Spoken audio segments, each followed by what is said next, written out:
10 seconds.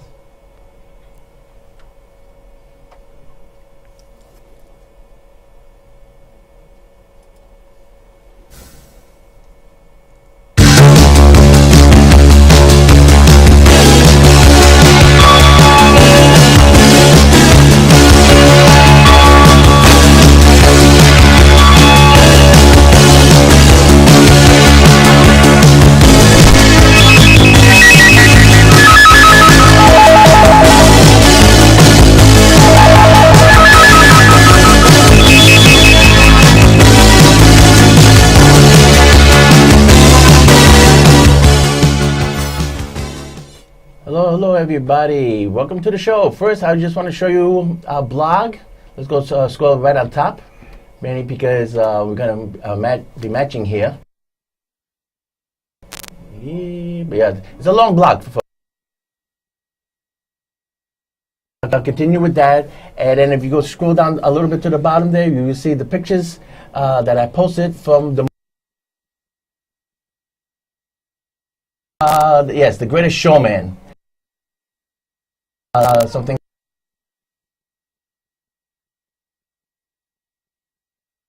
people who into the show here.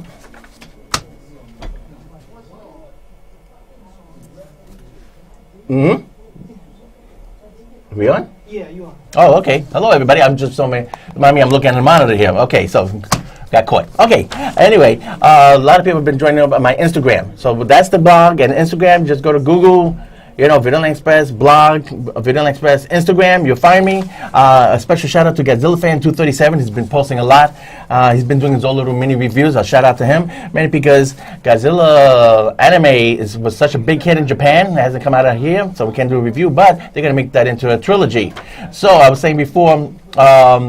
We ending the year, we got an award for 25 years producing. I made it to HBO, made it to the big screen, The Greatest Showman, and we finally got a female Doctor Who. I had to put that in there somewhere. Yes. Finally, about time. About time. Women rule. I mean, that's a great way to end the year. Wonder Woman is like the biggest hit of the year, besides the 800-pound gorilla in the room called Jedi. But anyway, couple of little things here because we got a lot of movie reviews. Okay, we got at least 10 movie reviews. Okay, boom.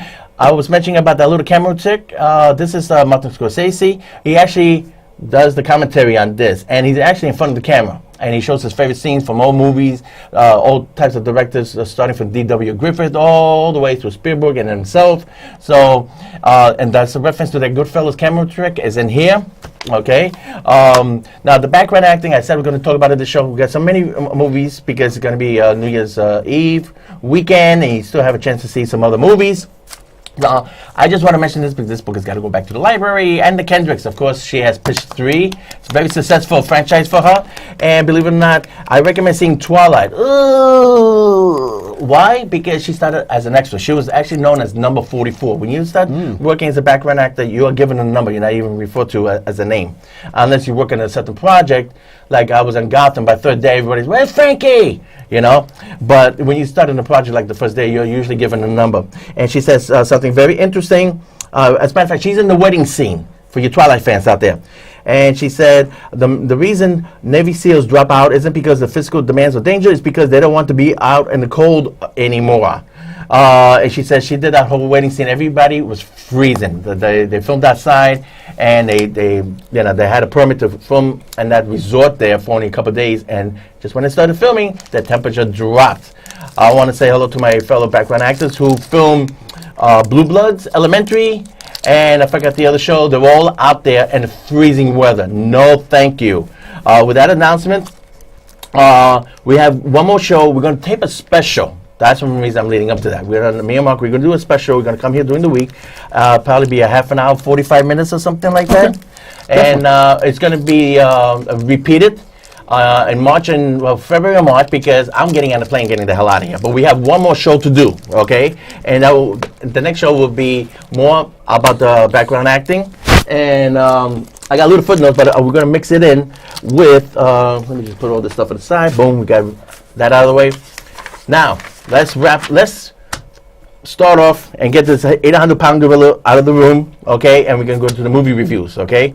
I'm looking at the time. We're going to spend maybe like 5-6 minutes, okay, and get to the movie reviews. I'd like to thank John for giving me the magazine here. I forgot to show it last time. Jedi is doing a killing this weekend. It's going to break $1 billion. The Feel the Force. Feel the hatred. What's with the hatred, Mark? Hey, I don't know. What's going on with that? I mean, you talk about hatred. I mean, if you look at Rotten Tomatoes, have you seen that? Yeah. When they talk about Rotten Tomatoes. Like I was looking at the numbers. For example, the critics gave The Last Jedi a 51 rating. Right. 51. In school, if you would get 51, what's that considered? A failure. Right. Yet, the fans who are devoted Star Wars fans who have followed The Force Awakens to now, these are the different separate fans. They're giving it 91, which kind of doesn't really make too much sense. I mean, if you see on social media how people are like jumping on board, hating this movie, how is it possible that they have a 91 rating? Yeah, I mean, the critics and fans, first of all, the fans are saying that Rotten Tomatoes is crooked. Yes. Well, it's owned by Comcast. That's the story right there. You figure that one out, Isn't it amazing? 91. The critics, Comcast, said, oh, this is only 51. Right. I mean, as far as that hatred goes, all I can say is a lot of fans feel screwed. Listen, every generation got screwed. Right. We're first generation. We got screwed when we got the Ewoks. Phantom Menace got screwed when they got Jar Jar Binks. Yeah. They got screwed with a really bad story that got thrown out the shutter pod, and they got screwed with the little birds which you hate. But I think there was a lot more to hate, and the way, remember we talked about how the way they just skipped over a lot of things, right? Like Maze. Yeah, like it's sort of funny. Like if you see on some people the commentary, it's just so funny. Like they'll say how J.J. Abrams was giving a smack to the face. The new director came in and said all those tropes that J.J. Abrams put before you, well, they're inconsequential. They have no importance, no value. They might as well be as valueless as the lira. Here. Yeah. Doesn't make any difference. But from what I've heard, there are people in my generation that love Rogue One. And they're talking about, oh my God, we want to see more Darth Vader. How are we going to see more Darth Vader? But people say, oh, Darth Vader's dead. You can't see him again. But that's not true. Because from Rogue One, we've learned that if you go to prequel of Rogue One, you could do more Darth Vader. Because when does Darth Vader come out accordingly to the movie? He comes out during the Revenge of the Sith. That's when they create Darth Vader. When Obi-Wan slices this guy in like Swiss cheese, then they create Darth Vader. So then from Darth Vader to Rogue One, you can have him just show up, make movies, make prequels upon prequels of just Darth Vader, like the people from my generation want to see. So that way, you can tend the people from my generation, Generation X, they'll be happy. And the people, the new group, the millennials who want to see. You're just going to say that. Yeah, who want to see the new, without Darth Vader, we'll see it without Darth Vader. We'll see the story of Star Wars without any Skywalkers anymore. North Skywalkers. Well, for me, listen, the Skywalkers are turning out to be the most dysfunctional family in outer space. Enough with the storyline. Okay, Lucas, they're complaining. Oh, I tried to, train Ben Solo. It didn't work out. Oh, enough. People say, you like the film? I said, I was there, and I said it before the movie came out. Screw the story. I don't like the story from Force Awakens. And right there, from there on, says, the hell with the story. I couldn't care less. Enough with the Skywalkers. So I was there for the toys. Okay, the action, the gadgets, the explosions, and that's all I was there for. I couldn't care less. So people said, well, we really hate Star Wars. And you liked it, Frank? I said, because the story doesn't matter to me, okay? We don't counter over here, okay? We're Star Wars fans because we're from the first generation. To me, for example, at the very end, okay, The Force Awakens. I'll tie this together. The Force Awakens, they built this huge cannon, the Star Killer, the size of a planet, that destroys a bunch of other solar systems, okay? Yes. Okay.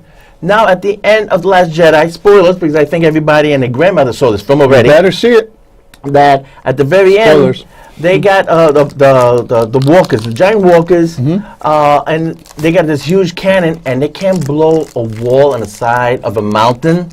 I thought that was ridiculous. Okay, I mean you can blow you can blow solar systems, but you can't blow up this one door where the rebels are hiding. You know, and at the beginning of the film when she gave him the lightsaber, everybody's saying, "Oh, that was a trope. They were like, "Oh my God, this is going to be a big storyline. Oh my God!" Right over the shoulder. I said, "What? Garbage." Yeah, and right there I said, "Okay, this is where he's going to take the film." Okay, as far as the comedy, guess who wrote the comedy? Believe it or not, they saw the script and Kathleen Kennedy. Listen, this is a little bit too dark. Like we did the Roll One, and she said, "Can you lighten it up? Can you put some funny lines in here somewhere?" Guess who did it? Carrie Fisher, believe it or not. Wow. Carrie Fisher was putting all those lines in to lighten up the movie. I thought they were pretty funny, but I thought they were funny. It was funny, but it sort of seemed like somebody who was writing was just slapping J.J. Abrams in the face and saying, "This is not important. This is not important." Maz, boom. The handing off of the torch. Yeah. Garbage.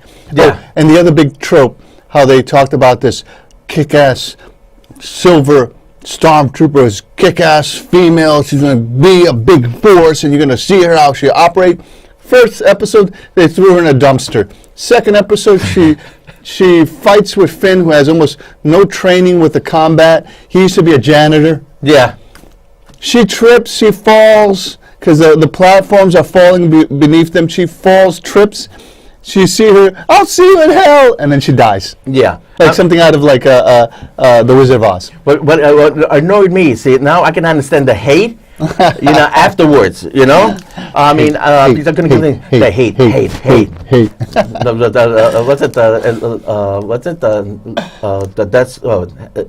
Leads into anger leads into the dark side, whatever bullshit line. No, whatever. What No got one's me paying annoyed attention. is this woman was making her rounds all over the place. I said, "Oh man, it must be a great action sequence." They're not showing it in the trailers. "Oh, Carrie Fisher, she was an idol of mine, and I'm going to represent that in the movie." Finn comes out, kicks her ass, and she dies. A 5-minute cameo. I mean, most of that was a stunt double. Yes. With a voiceover of her, and then they do a close-up of her with an eye. With an eye. I mean, I think she worked like 2 days, got paid $500,000. Wow. But in the meantime, she's all over doing these talk shows. Are you kidding me? Again, there was no excitement to it. It was a letdown. Maz, I say, "Oh, how's my boyfriend? And so, oh, by the way, what happened to the Luke?" I thought it was Skywalker Chewbacca. She was saying it was her boyfriend. No, it was Han Solo. No, she was saying Chewbacca was her boyfriend. Well, was it? Yeah. But did she ask? No. Oh, hi. What's up, guys? Listen, I'm kind of Yeah, she was fighting in a union dispute. A union dispute. I gotta So go. silly. Oh, what do you want? You want to call? Yeah. See this guy in the casino. Gotta go. Boom. She didn't ask. Oh, how's Han Solo? Has Chewie? Has the lightsaber? Did it reach? Look, no. They just wrote it right off. Right. But there's one point I read that makes a lot of sense. Luke Skywalker is talking to Jedi. That was the reason why I gave it a 4 out of 5, because I saw my favorite character is Yoda. And they showed him as the original puppet, as it was kept secret on the planet right now, but they showed him in puppet form as in Empire Strikes Back. Right, like Jim Henson. Right, it's Jim Henson. Some people hate it. Oh, by the way, this is a hand puppet back in, and it says the trademark over here, 1991. You take my word for it? Well, let's put it this way. It says made in Hong Kong, not in China. Okay, yes, the force, the hatred you have, yes. But anyway. So you're saying he's Asian? Well, actually, he's the love child of Kermit and Miss Piggy, and Yes. he's got some DNA of Einstein in there. Yes. But anyway, okay, so that was a highlight of me. But it's saying to Yoda, I believe that the dialogue goes that, oh, this guy Kylo Ren, he showed up with his Goombas and destroyed the Jedi Temple, and that's a reference still to The Force Awakens when the Knights of Ren. Yeah, but they made a big deal about it. They said, "Oh, the tropes and the Knight of Ren," But it still mentioned and everybody was going online over and over again about, "Oh my God, it's going to be the most awesomest thing you're going to see, the Knights of Ren and this," and they talked about it constantly. I was like, from now on, let's not talk about what you think's going to happen. Let's just wait to see what's going to happen. And they can say, there was nothing there. Well, the next film by JJ, he can redeem himself and go back to these points that got taken out of this movie. And one of the points is, where are those Knights of Ren? They can show up. Now he got rid of Snoke, another character. that was completely useless. They just wasted him. Wasted. I They mean, made a big trope about, oh, where's Snoke's background? Who is Snoke's? Who is Snoke's? Who cares? My problem again. The problem I feel the hatred is your Gollum, Planet of the Apes. You know, he is a motion cat man. Okay, you hire such a well-known actor, Andy Serkis, and then you give him a role which is completely useless. Anybody could have done it. Anybody who needs a job in Hollywood could have done. Me, right here. Hollywood. Yeah, I needed a job. Yeah, there you go. And it completely wasted. You hire Andy Serkis. See, that's where my hatred comes from. You leave these plot points, you hire all these actors, and you do nothing with them.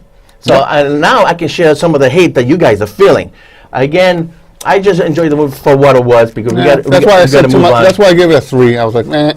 I like actions. One of the best scenes. The stupidest scene when Leia turns into the Green Lantern floating in outer space. I thought it was Mary Poppins. Oh God, that was horrible. Someone was saying maybe this is Mary Poppins. This is where it went. Mary Poppins. Yeah.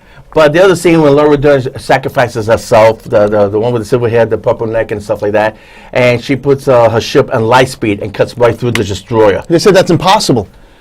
It's Star Wars, No, man. they said that's impossible. That light speed, It's according sci-fi. to this, yeah, but they're breaking the laws of sci-fi too. Because even sci-fi people said, no, that's impossible. And another thing I didn't like, I'm like, you want to picture her as the bad guy. You want to paint her as a bad guy, right? And they're painting her as a bad guy. I said, this is great. Great. Be the bad guy that you deserve to be. And all of a sudden it's like, she's not the bad guy. Yeah. I'm like, why do you do that? Yeah. Why do you try to redeem her in the last moment? Oh, I'm not a coward. We had this plan all along. So why did you just tell freaking Pope? Exactly. Pope. This is ridiculous. Pope, whatever. Yeah. And he's always a character. A lot of people don't like Finn. He was supposed to die. Pope was supposed to die in the first movie. But, we don't want to kill him because then the kids are going to be so sad. Yeah. No, it's called merchandising rights. Let's put him in a new outfit and a new TIE fighter, and a new X-Wing and sell more models. That's what the birds were there for. That's so they can sell toys. I mean, and no one's buying those stupid toys. No one's buying the stupid, like, sad little seal chickens. You know why? Because they put it at the wrong time. Because what you call it? No, you can't beat the competition with those little hash eggs. Those little hatchlings, they call them, those are doing huge. And Disney decided, let's put our own little bird things, and that kind of backfired. But anyway, okay, so let's do the box office really quick. Okay, so Last Jedi is the #1 picture of the year in U.S. and internationally for 2017. Now, it has to be Rogue One at number 22. Rogue One and The Force Awakens are both in the top 30. Okay, those are two pictures. Rogue One, my boy. Number 22. And right now, it's top 40 worldwide of all time. Will it reach the top 30? We'll find out in, it's going to cross the $1 billion mark, but there's 30 pictures up there that made over the $1 billion mark. So it's got 30 pictures it's got to beat. It's going to do it. We don't know. We're going to find out in 2 weeks where it stands. It still needs China. And China, it doesn't, there's no love for Star Wars. It makes 100 million. But people say, that's 100 million is a lot of money. Now when you compare it to Pacific Rim 250. People love robots. And Coco. Coco. The Day of the Dead, the Mexican Pixar film. That did well in China? 175 million and counting. In China? In China. And people, I see all these articles about it, and people scratching their heads. You know why? It's very simple. Very simple.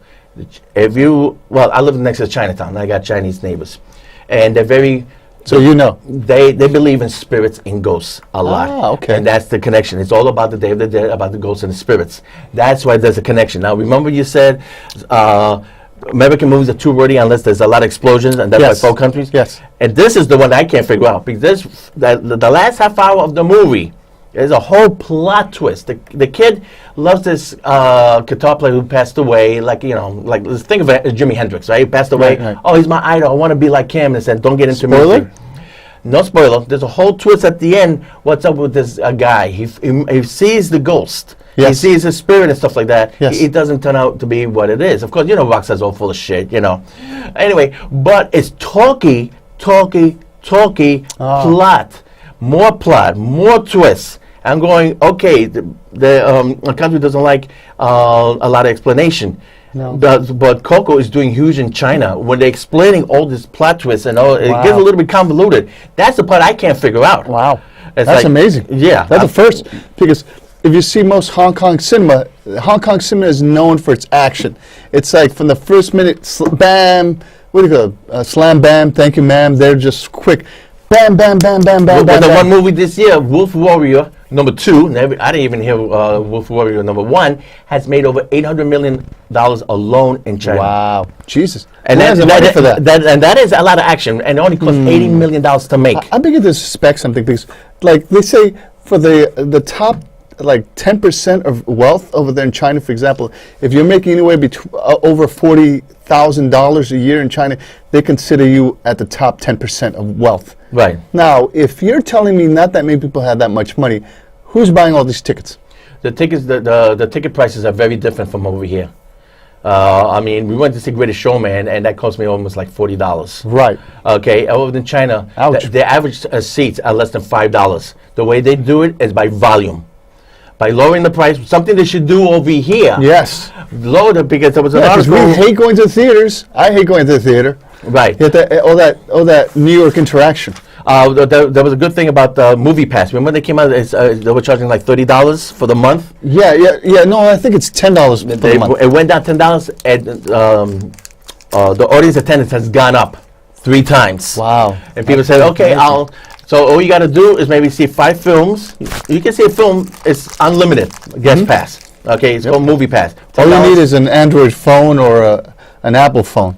Yeah. I have Windows, folks. Okay, yeah, Android. You just pass it along, and boom, you go in. I think that's a great idea. And if you're a big movie fan, you can see a movie once a week, and it costs you $2 a week. If you can do like a Friday, Saturday, and Sunday, boom, the $10 pays off. I mean, that's the way to get people back in the audience. Next year, we're gonna have like 18 sequels. Half of them I know I'm not gonna see. Okay, so that's why next year is gonna be might be my last year. Wow. So, anyway, what we got there? Oh boy. 10 reviews. Here you go. Let me put my glasses so I can make this easier. Here we go. Right down the line. Let me know if you saw it, yes or no. Jumanji. Didn't see it. Waste of time. There you go. I give it a 1. The cast is good. They try to make, there's no jokes. It's not funny. Whatever Really? whatever you saw in the trailer, that's it. Rotten Tomatoes gives it an 89. I give it a 19. Okay. They should do Central Television #2. The Rock and Kevin Hart. Kevin Hart all he does is scream all throughout the whole movie. Really annoying. Pitch Perfect. If you saw #2 and you liked it, you love #3. Greatest Showman is not doing so good in the box office, but he does huge overseas. It should make about $400 million. Like it's gonna. That's Miserables, I'm saying that right? That made over $450 million overseas. So it's not doing that great in the box office. I still give it 4 out of 5. Not because I'm in it, okay. What happened, there was 6 editors at the last minute re-editing. Me and this other lady, Tara, a good friend, we were in 2 major scenes and we got cut. You do see me 30 minutes in the film, and you see me point right over here, and I'm clapping. I got white sleeves. I took 2 pictures of that behind the rehearsals. I put it on my blog. As a matter of fact, the composer for La La Land did the songs over here, and he was actually cheering us on, and helping us sing the song. We had to learn the song right there on the spot. I'll be going more about this in the next show, about working as a movie extra. And when the movie comes out on Blu-ray in April, we'll be back by then. We'll talk more about it. Ferdinand, I can't recommend this. I mean, I like the animation 3 out of 5. Not for kids. For adults, it's fine. What the problem is, they keep talking about it's not in the book. Anybody remember the book, the child's book? This whole subplot about what happens to the bulls to get to the butcher's shop. And they keep putting this over and over again. It's not graphic, but they keep mentioning it. And I can't recommend it to the kiddies. So you got little kiddies, you better see it first before you show it to the kids. I mean, they keep showing the butcher shop and stuff. One guy, hey, look, I'm going to go they put him in a cart or something like that. And, hey, look at you suckers, I'm going to the big arena. And in the back of the truck is the outline. You ever see when they, the butcher factories, all the parts of the meat that go into the hot dogs? Yeah, they show that in the back of the truck. Oh, no. Well, I thought that was really distasteful. So anyway, be warned. Coco, 5 out of 5. Many because I'm a musician, I could relate to the whole movie. Okay. I'm going from 1 to 6. Okay. All the money in the hand. All the money in the world. Thank you. The big laugh is Kevin Spacey got booted out. They brought in Christopher Plummer, who was supposed to be the original actor, and they shot the film in like 10 days, his scenes. Wow. They slapped it together. 2 weeks later, it came out in the movie house. You see, that's how all movies could do that. If that's the case, then you could shoot your whole movie in less than like 6 months that they take and waste so much money. If you could do it, those top 10 scenes in, 10 days? Yeah. Then you can probably shoot the movie together in like 3 months. Well, a lot of people are taking their phones. There was a film called Tangerine about the about the prostitutes out in LA, and it was all shot on the iPhone. It's called Tangerine. I definitely recommend it. If you want to get into movies, you want to see, can I shoot a movie on my iPhone? This is Android, by the way, but iPhone, whatever. Yeah, as a matter of fact, we're going to be doing a music video when I get back. This is going to be my weapon of choice. Nice. But more when I get back. The Darkest Hour. Real quick, Gary Oldman nails it for Best Actor. Okay? And I recommend this as if you want to get an A+ in your history report in high school and college. See this with Dunkirk. A lot of people didn't like Dunkirk. Oh, no heart and soul. No, it's not Saving Private Ryan. He did it. Directing style is more like a documentary. And the scene, Darkest Hour, Gary Oldman said, hey, he plays Churchill. Let's make peace with Germany. No. We left our boys on that beach, and they're shooting them off. He's talking about Dunkirk. We're going to go up against Germany. So there's a reference point about Dunkirk. So it's a great doubleheader. See Dunkirk, Best Picture. See Darkest Hour, a great performance of Gary Oldman. I'm saying it Best Picture, whether it's Golden Globes or Critics Award or Oscar, whatever. Dunkirk, Best Picture. Gary Oldman, Best Actor. Next, Downsizing, 0. Okay, if you're expecting Honey, I Shrunk the Kids, no. If you saw the trailer, you saw the movie. Half hour, he shrinks, he's into this little land, and it becomes a whole social satire. Nothing relating to the big people. Okay, only at the very end, because somebody was talking, hey, who's this Asian actress? She makes a speech. It's a funny speech at the very end about the, I can't say the F word, but say, was it love-hate? Was it a love revenge? Was it love out of pity? But she uses the F word. That was kind of funny. Some people were laughing. Everybody walked out pissed off as hell. Okay. Whoa, nice. Okay. The female actress, Frances McDormand, best actress of the year. Sam Rockwell, best supporting actor. Why? 3 billboards outside Ebbing, Missouri. Yes, I did see the picture. Warning, it's a very slow picture. If you love Fargo, you're going to love this one. We've got 2 minutes. And yeah, a minute. We're going to say Disaster Artist for next week. You saw it? Yeah, great, brilliant. Definitely recommended. He's going to go up against a Golden Globe against Hugh Jackman, Greatest Showman. Who's going to win? 20 seconds. Who's going to win for Best Comedy / musical? Disaster Artist or The Greatest Showman? And Will Smith is back and bright. I definitely recommend it. Alienation meets Lord of the Rings, if that's your type of style. Okay. Adios. Okay. So well, that was for the network. We're off the air now. This is for the YouTube fans. A bonus track for you YouTube watchers. Okay, so please watch. Continue to watch. Like, subscribe. Thank you. That sounds good. Yes. So let's backtrack. Anything you want to talk about? Because I just wanted to get the list out of the way so we can catch up. All right. So where, like I said, out of that list, the only thing I really saw was The Disaster Artist. Okay, let's start with that. What do you think? Oh, I thought it was awesome. Most people love movies of behind the scenes. Right. You know, like you say, you buy the DVDs for you could get that extra added, you know, what's behind the scenes. Like you were, not too long ago, you lent me the DVD of the Hulk, where you could see a lot of behind the scenes of the Hulk with the actor again. What's his name? Yeah, you saw Ed Norton. You saw Ed Norton. You saw 45 minutes of Ed Norton footage that was edited out of the movie. What?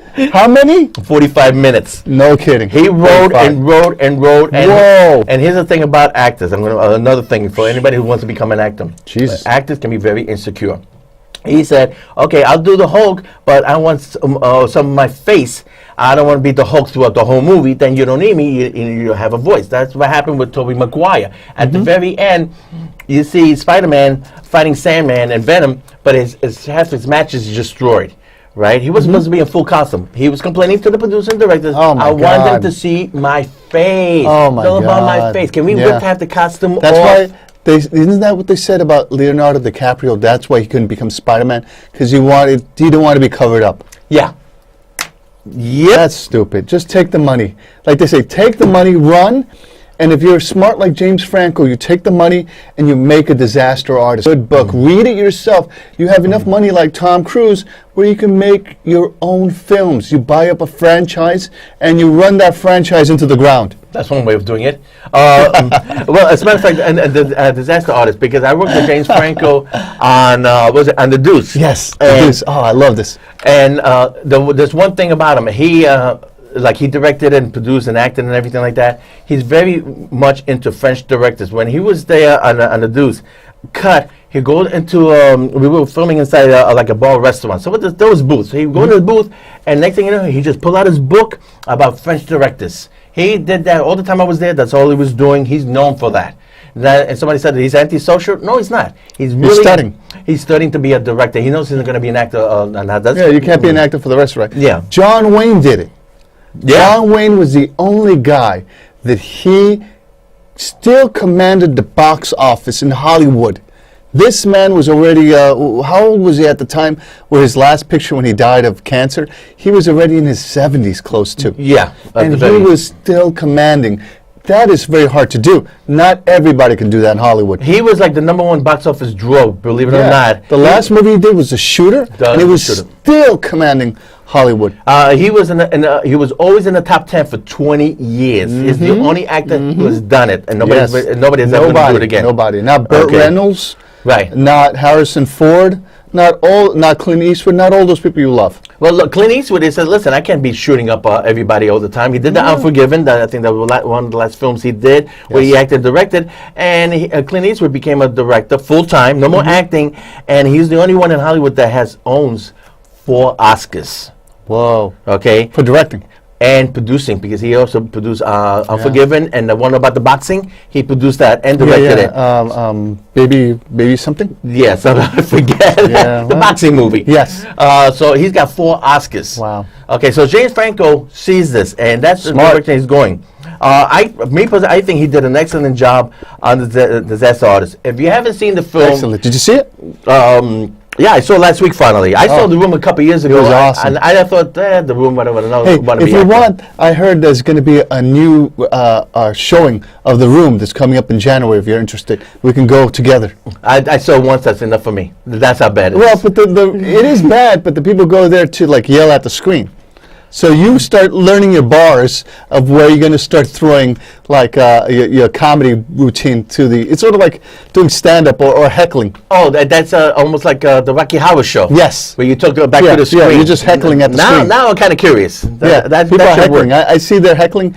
I can do a better job at my heckling than they did, because I remember I used to, growing up on 42nd Street, like I wasn't born in 42nd Street, but growing up, going to those 42nd Street theaters, every time you would try to see a movie, all you would hear is people throwing bars at the screen, heckle, heckle, heckle, and some people were just awful, but people would laugh anyway. We grew up in the generation of The Deuce.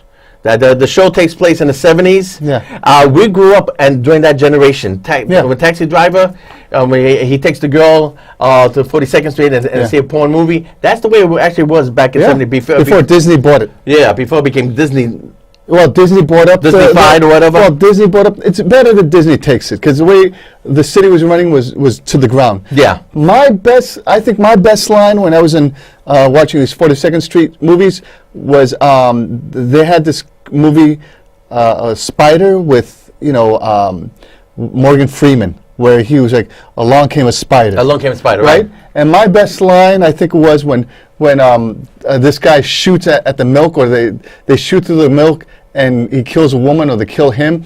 I yelled out, I said, "Got milk?" And then after I said that, some other guy yells out a line, "Milk does the body good." That's what we were doing. I remember 42nd Street used to have you can see like 2 movies for $1 before 12 o'clock. for 99 cents. Wow. And a lot of times people were just kind of getting out of it because it was too hot. Yeah. And people just spend the whole day in the theater. Yeah. And they see the movie a couple times during the day, and they just say these one-liners. Or if it's freezing like Just today, liners, they would just hang out all day. Yep. In the movie theater. And they know all the scenes coming up, so they used to repeat it back in the screen. Or smoked ganja or whatever the heck they were doing. Yeah. The skunk weed, that's the you used to call it. Sticky icky. Yeah. So Disaster Artist, we definitely recommend it. And again, it's going to go up against The Greatest Showman, and who's going to get the Golden Globe for Best Comedy. I definitely hope it's James Franco, because, come on, folks, James Franco was on it the whole time. He wrote it, he directed it. Well, he didn't write it, but he directed it. He moved the feel of the movie. You know, he was the captain of the ship. Can you compare that with the other gentleman who's running up for Best Supporting Actor? Oh, you mean the Hugh Jackman? No, not Hugh Jackman. The other one who's get it for what, 3 billboards? Well, no. Well, James Franco is best actor, right? Best actor, right? Sam Rockwell is Best Supporting Actor. Oh, I thought he's going to go for Best Actor. So it's basically James Franco and Hugh Jackman are competing for Best Picture and Best Actor. Oh, okay. Personally, I have to go with Hugh Jackman. Now, the thing about Hugh Jackman, he's gonna do like another musical. Look at this. This is going to be in a term of The Room. No, it's not true. I don't believe it. Hey, Mark. Right. I see from Disaster Artist, right? Yeah. What you call it? Because somebody asked me, okay, he's not going to do Wolverine no more, right? Because he died. Yeah. Okay. He's doing a drama, doing a musical, and if any pointers can be led, it'd be the wife of the dude who did Sharknado, the guy who did 90125. Okay, and his wife said, "Listen, we got to send the kids to college, and we're running out of money. You better take this friggin' shark movie. I don't want to do the shark movie." You're saying Hugh Jackman is running out of money? No, he's not running out of money. But if he doesn't have more hits, his wife is going to tell him, "You're going to do another Wolverine. There's a chance." Why doesn't he do Wolverine the musical? Wolverine the musical? No, because he's going to do The Greatest Showman the musical. They're going to put it on Broadway. Yeah, but he's not going to do that. But I'm saying he could probably do Wolverine the musical. They learned the lesson with the Spider-Man. Don't do superheroes. Don't do superheroes. Wolverine turn off the dark. As a matter of fact, there was anybody remember talking about the Rocky Horror Show? Meatloaf. Okay, he was one of the characters in Rocky Horror Show. Of course, Meatloaf became successful with A Bat Out of Hell. He made 3 albums with Bat Out of Hell, the sequel. I Do Anything for Love, but I Won't Do That. That came from Meatloaf, Bat Out of Hell #2. And the 3rd album, which was basically a bunch of outtakes from Batman the Musical, believe it or not. From Batman the Musical? Batman the Musical, that was supposed to be on Broadway. Wow. And Jim Steinman, who wrote the Bat Out of Hell albums, he wrote all the music for Batman. They closed the play. It's like they were doing rehearsals. Oof. And they saw how bad it was? They saw how bad this said, this is not going to work. This is not good. So I never saw the light of day. And not all the songs, but some of the songs of the Batman soundtrack wind up on the Bat Out of Hell album #3. Nice. And was it good? Yeah, it's awful. Oh, shit. It is awful. It's a thank God. One of them said, what do you do with these wonderful toys? What do you do with these wonderful toys? Remember the Batman movie? Wow. That was a terrible song. And the other one about the Bay of Pigs. You seen Gotham with the character about the pig? Yes. The pig killer? The pig. That was mentioned in the Broadway musical. I don't know if it was an actual character, but it is a song. Look it up. Just look it up on Spotify, folks. On YouTube. Batman Meatloaf, Bat Out of Hell #3, and it's a song about the land of the pigs, or the Bay of the Pigs, or something. It's probably Land of the Pigs. Oh yeah. Oh God, it's awful. Yeah. So, no musicals about superheroes. Okay, that's enough. So we don't need an Avengers event, because if they go there, if they want to go there, then I demand to see my musical of Planet of the Apes. What about of the Simpsons? Yeah, that one? Simpsons. Yeah. What about since Tina Turner was on Road Warrior? What about Road Warrior or Mad Max the musical? That would be something. Yeah, it would be something horrible, but I wouldn't mind seeing that. That'd be horrible. We're going to put all the cars. Huh? Well, where are you going to put all the cars? Mad Max has to do with the It's cars.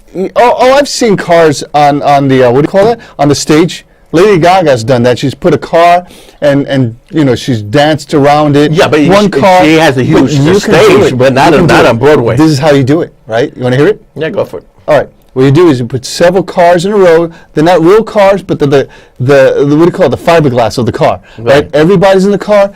You have a green screen in the back. You make of the desert. You make it seem as though the cars are running, and they're operating, and then you're singing on one of those cars. And the producer's going right now. He's like, I'm stealing all that ideas. No, he said, don't even think of putting this idea on Broadway. Oh my God, let's steal this idea. Let's do it. You see, when it happens, you know where they heard it. They heard it here first, folks. Mad Max, the musical. Well, if they're that desperate, why not? But the one thing is, the rumor is that, and this is mostly fans want to see Hugh Jackman back as Wolverine.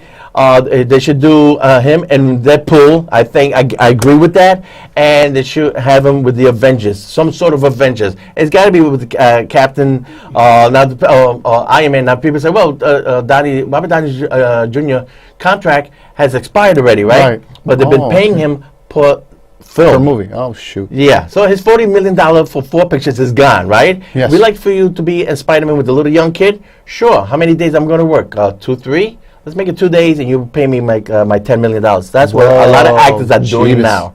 Now, I'm not too sure about the salary. I'm not too sure about the days, but you can tell he worked less than a week, okay? And he gets a big chunk. But thanks to him, Avengers was successful.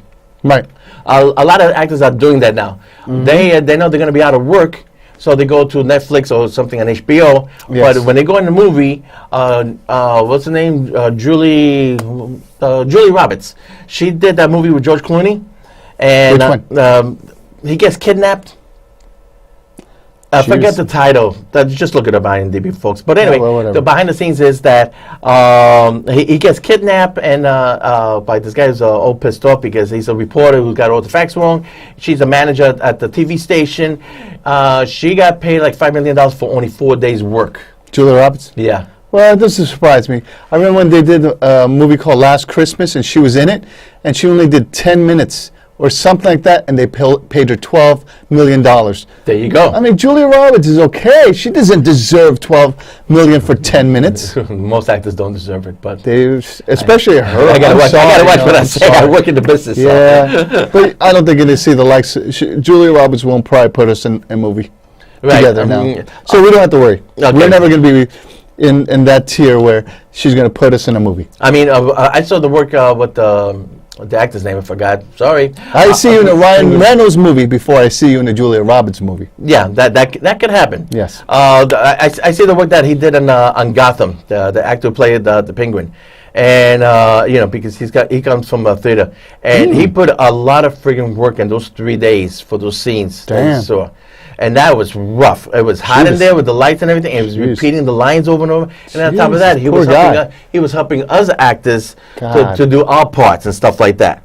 It's rough. No wonder some of these guys go loony after a while.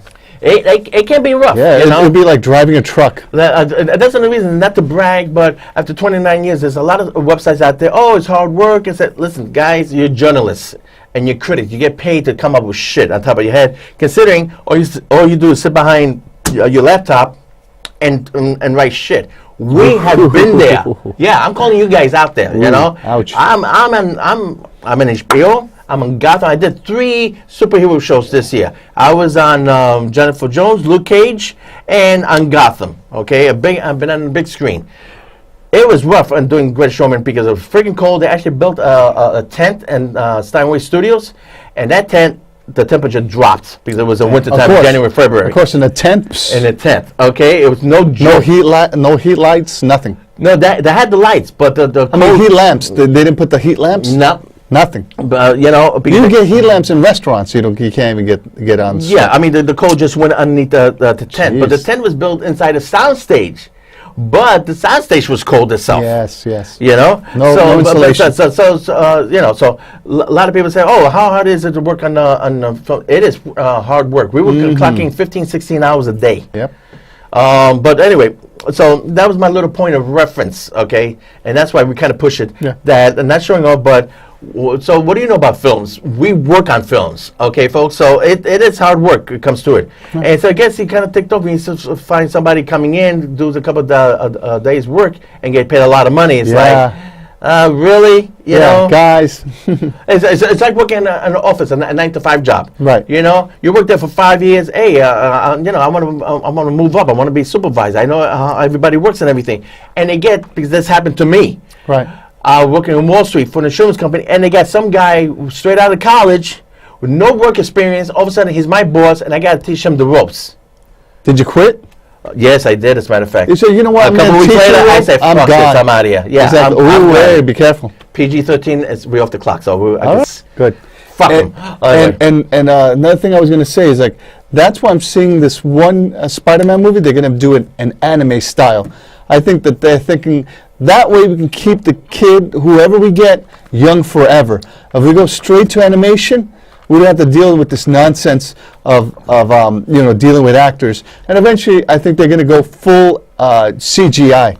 So they don't have to deal with any actors whatsoever. You just hire a voice actor, and boom, bang, bing, that's it. If you have a problem with him, you find somebody else who's better than that voice actor, and you just keep interchanging. I'm just saying that's going to be the future. Well, they're going to be doing with the DC comics. Okay. Well, what's going to happen to the whole Batman, Superman, Justice League? Yeah. The plans are being scrapped.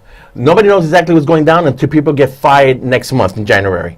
They're going to have to do it. They're going to clean house. They're going to have to do Justice League movies anyway, because if you can't compete against what do you call that? Marvel. Yeah. If you can't compete against that, eventually you'll belong to them.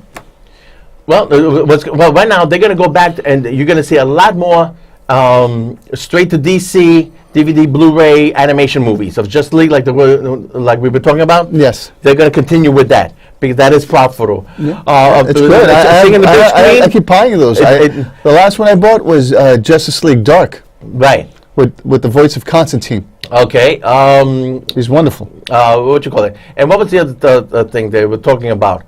A Constantine animated series? That's another one. On Netflix, yes. Yeah. They're looking at animation. A lot of they're going toward that direction with animation, because making series, you know, Gotham. They spend a lot of money on making a show. A lot. You got to see the set. I said it before. The precinct costs over $300,000 to make. That's crazy. And I sat in that precinct. I sat in there. I think I saw a photo of you in the precinct. Yeah, I posted on Instagram, on Facebook. By the way, if you join, I want to be there. If you join Instagram, I forget to mention, yes. I automatically this little gadget or your post automatically to Facebook and Twitter. Yeah. Yes. That still exists. I talk to my fellow actors on Facebook. Yes. All you have to do is join Instagram, and I post pictures there. Yep. Oh, we got to wrap up because we done already. Wow. Well, we're just gonna have to wrap up because we don't know how much time we have on this. That's true. Yeah. Okay. So anything we left out? Okay. Last thing, Shape of Water. The Toro got nominated for Best Director. Good for him. We haven't seen the movie. Hopefully, when we come back, didn't see it. We'll cover that. And as far as how come I didn't mention anything about Best Actress?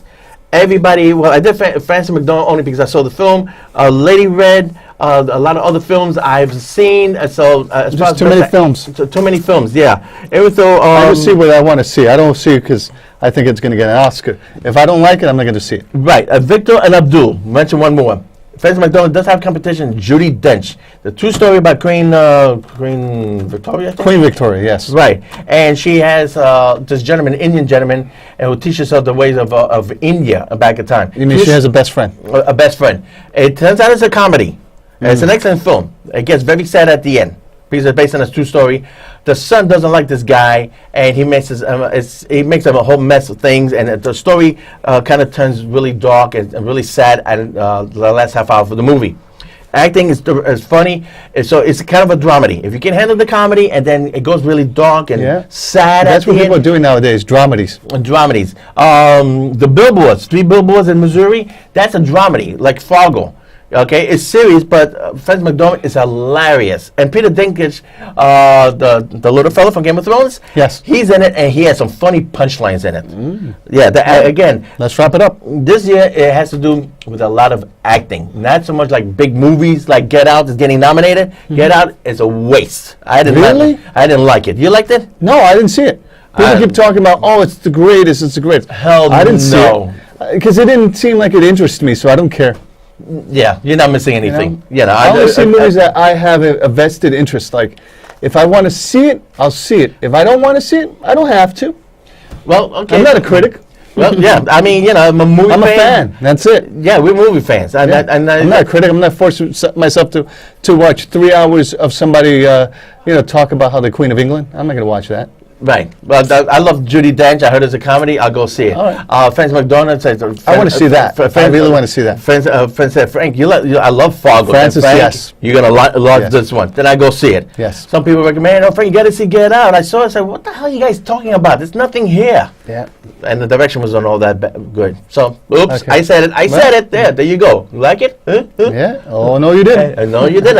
I did. And I hope Jedi makes me even more money than Force Awakens. Yeah. I just don't like Force Awakens and The Last Jedi. I could do without. They could re-edit that and cut all the stuff that we didn't need to see. You know what? It was just kind of stupid. Some of the stuff was just kind of stupid. It was, just wrap up this trilogy. Yes. Start with the new trilogy and forget about the Skywalkers. No, you can do more two. You can do two at the same time. No more Skywalker. No, Nah. Skywalker, Darth Vader over here, and you could do your continuing of your Jedi, whatever nonsense over here. I agree with Darth Vader. That's what I'm saying. Nothing about Darth Skywalker. Vader. Darth Vader, no Darth Skywalker. Vader is a Skywalker. He doesn't. They don't even have to mention it. He's a Skywalker. That's why I'm saying. I'm not talking about Luke. Luke's not even in the picture. I'm talking about Darth Vader. All right, so I guess we're gonna wrap it up. Okay, Darth Vader is Darth Vader. He doesn't even recognize his name, Right. Skywalker. He said it in the movie. But I'm So just that's saying how you do the Darth Skywalker. Vader. I'm just saying Skywalker because this is what we know about him. All right, so let's wrap it up before we run out of memory. Yeah, that's it. Everybody, thanks for tuning into the special edition. Yes. Okay. Adios. Come on. Please, people, we need you to watch. We need you to subscribe. We need you to join and give a thumbs up. Please, we need that. Yeah, we do. Yeah. If you want to see the show, Do it continue for the another children. week. If not for us, for the children. For the kids. Come on, man. Please. It's so hard. It's so Come hard, on. What, do you man. hate the kids? All right. For Adios. For all the kids and all of us. Okay. Yes, please. Thank you for tuning in. We're going to have another show in 2 weeks, and then we're going to have a special edition, and I'll make that other announcement I've been promising for years. But Okay, let's do it. All Ready? right. Adios. Adios. Gizmo? Yeah, but freeze. No.